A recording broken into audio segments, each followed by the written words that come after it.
We see cattle guard crossings all over the place in the desert, but when's the last time you saw cattle crossing a highway? This is from a time past when we had cattle grazing the lands from one place to another as they were being herded, but this is back in the early 1900s. So if you want to get a little dusty with me, we're going to be exploring all the different watering points that we found that are linked to this particular story of cattle grazing across the desert. I'm Ed, and this is Dusty Desert Trails.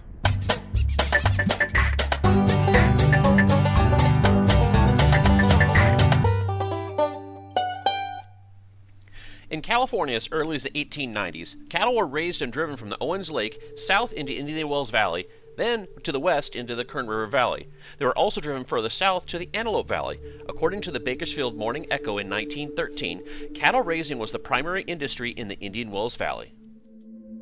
This is a water tank for Freeman wells. So what we would do here is in the middle of the desert, there's not much water available. So go ahead and drill a well, go ahead and put a windmill on it. Here's the foundations for a windmill. And you pump the water out into our water tank over there, and then eventually we could use it to fill up water troughs for the cattle. Here's the straps for the foundation, all the concrete works right here. So this is approximately where this was drilled down to be able to pump the water out. Then it was piped over to our tank. The Freeman Wells water tank is in remarkably good condition. There's also several of these with a very similar design across different locations here in the desert. But once you get the water in here, then it ends up being dumped into these little water troughs. Again, all being fed by a windmill. But imagine cattle coming here on their own and then just servicing themselves here at the water troughs. Lots of green for them to eat all over the desert. And then you have water.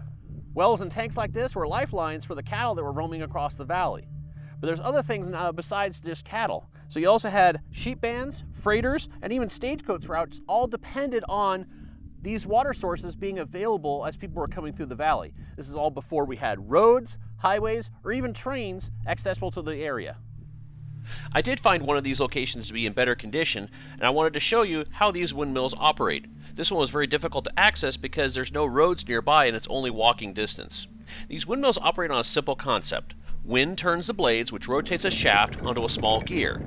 That drives a larger gear for torque, which then raises and lowers a long rod with a piston and a valve on the end, which brings water to the surface and into the tanks.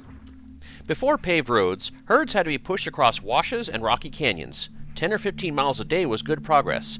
Nights meant standing guard and keeping the steers from wandering off. Each well was a stepping stone, from Garlock to Freeman Wash to Black Hills, up Mesquite Canyon towards Dove Springs, into Hoffman, and up into the tree line. In the summertime, cattle were driven 30 or 40 miles uphill towards grass into the Paiutes and Scooties. This is, of course, up into the Kern River Valley, as well as all the way down into the Antelope Valley. In the wintertime, they usually came back through the desert. One of the more important stops was called Cow Wells, later known as Garlock. Cattlemen and freighters used its water, but in 1896, farmer Eugene Garlock built an 8-stamp mill here to crush ore from the yellow Aster mine. For 2 short years, Garlock thrived. Ore was hauled here and water was carted to Randsburg at $2 a barrel. But in 1898, water was piped straight to Randsburg, the railroad arrived, and mills were built at the mines. Garlock faded, but the name Cow Wells reminds us of its first purpose, water for cattle. By 1901, the yellow Aster had a 100-stamp mill running and Garlock was no longer needed. This was the successor to Cow Wells, where the desert's lifeline shifted from cattle and freighters to industrial mining. It wasn't always enough. In 1898, after years of drought, William Lander's herd of 20,000 cattle shrank to just 2,000. 18,000 head starved. The stench of carcasses hung over the valley. Without water, the desert was merciless.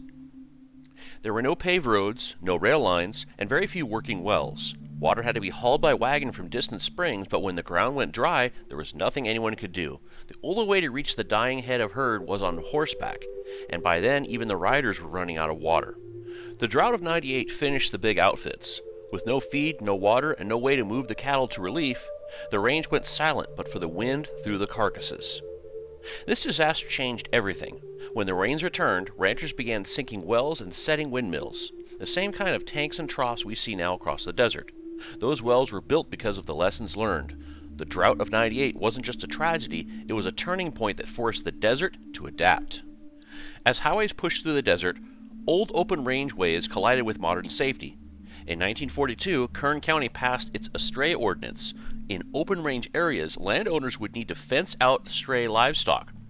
In non-grazing zones, animals found roaming could be seized and costs could be applied.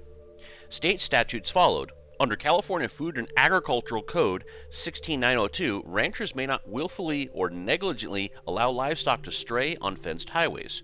Code 16903 limits night crossings. Code 16904 says that an owner isn't automatically at fault if a vehicle strikes their animal, but could be if negligence is involved. San Bernardino County has similar loose animal or running at large laws that make it illegal to let animals run free on public streets or unenclosed spaces. Over the years, these laws, battlements of road safety, fences, and cattle guards slowly pushed open range out of the busy highway zones. That's why we still see cattle crossing signs and guards, but rarely see cattle on the road. But grazing permits never really disappeared. In fact, BLM permits still allow sheep to graze in places like Cantil Common near Garlock. They're watered by trucks instead of windmills and fenced off from the highway, but the practice still continues. So while cattle signs feel like relics, the tradition of livestock grazing still threads through the desert today. Every tank and broken windmill tells the story of water as a lifeline for cattle, for freighters, for miners, and for the wildlife that remain. This has got to be one of the biggest and most well-preserved ones, despite having a fire, because we have two huge tanks right here. We have these big old poles right here, which apparently was used to stabilize the windmill, because you have 1, 2, 3, and then this right here is where the water was. So the well point, center of the windmill, you can still see the points on this, which looks like they pulled it off. There's some electrical that's here, so at some point, probably somebody put some solar panels here and was using this to pump water out. Don't know how long ago, but that point still looks serviceable. So if you find one of these tanks in the Jawbone Canyon, Dove Springs, or Holly Mine areas, these are from a history of cattle grazing that connects from the Owens Valley, the Kern River Valley, to Garlock, and down into the Antelope Valley. What you're seeing when you spot a cattle crossing sign in the desert is a piece of history. Hey, thanks for joining me today and getting a little dusty. If you really enjoyed this content, please hit the like and subscribe buttons down below. Check out our merch store, share this video with a friend, and as always, happy trails.